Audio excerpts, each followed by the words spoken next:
Assalamualaikum warahmatullahi wabarakatuh. Saya Aini Putriani dari kelas 12 IPA 3 akan menjelaskan siklus akuntansi perusahaan dagang. Apa itu perusahaan dagang? Perusahaan dagang merupakan perusahaan yang aktivitas utamanya membeli, menyimpan, dan menjual kembali barang dagangan tanpa memberikan nilai tambahan terhadapnya. Adapun ciri-ciri perusahaan dagang. Yang pertama, pendapatan utamanya berasal dari penjualan barang dagangan. Yang kedua, dalam akuntansinya terhadap akun persediaan barang dagangan. Yang ketiga, sebagai perantara antara produsen dan konsumen. Siklus akuntansi perusahaan dagang adalah proses membuat laporan keuangan perusahaan dagang pada suatu periode tertentu. 1. Mencatat transaksi di jurnal umum. Langkah pertama dalam siklus akuntansi dan digunakan untuk mencatat semua transaksi bisnis dan peristiwa dalam sistem akuntansi.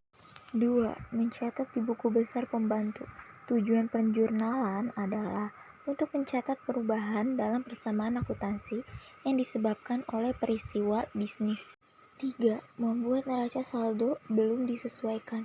Neraca saldo yang belum disesuaikan adalah daftar semua akun bisnis yang akan muncul di laporan keuangan sebelum entry jurnal penyesuaian akhir tahun dibuat. 4. Jurnal penyesuaian. Jurnal penyesuaian adalah entry jurnal yang dibuat pada akhir periode untuk mengoreksi akun sebelum laporan keuangan disusun. Ada 3 jenis entry jurnal penyesuaian. Pembayaran dibayar di muka, akural, pengeluaran non-tunai. 5. Neraca saldo telah disesuaikan adalah daftar semua akun perusahaan yang akan dibuat muncul pada laporan keuangan setelah penyesuaian akhir tahun dibuat. 6. Membuat laporan keuangan.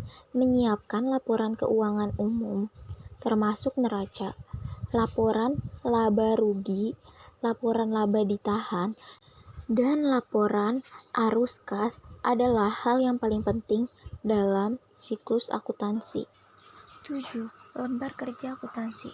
Lembar kerja akuntansi adalah alat yang digunakan untuk menyelesaikan siklus akuntansi dan menyiapkan laporan akhir tahun seperti neraca saldo yang belum disesuaikan.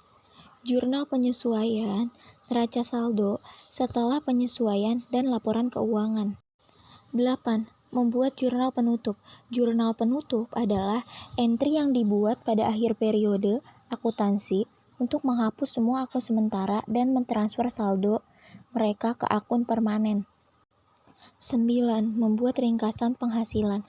Akun ringkasan penghasilan adalah akun sementara yang digunakan untuk menyimpan saldo akun laba dan rugi. 10.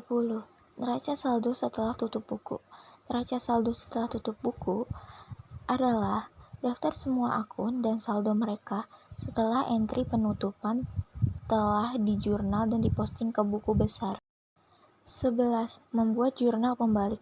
Jurnal pembalik adalah entry jurnal yang dibuat pada awal periode akuntansi untuk membalik atau membatalkan jurnal-jurnal penyesuaian yang dibuat pada akhir periode akuntansi sebelumnya. Sekian video dari saya. Wassalamualaikum warahmatullahi wabarakatuh.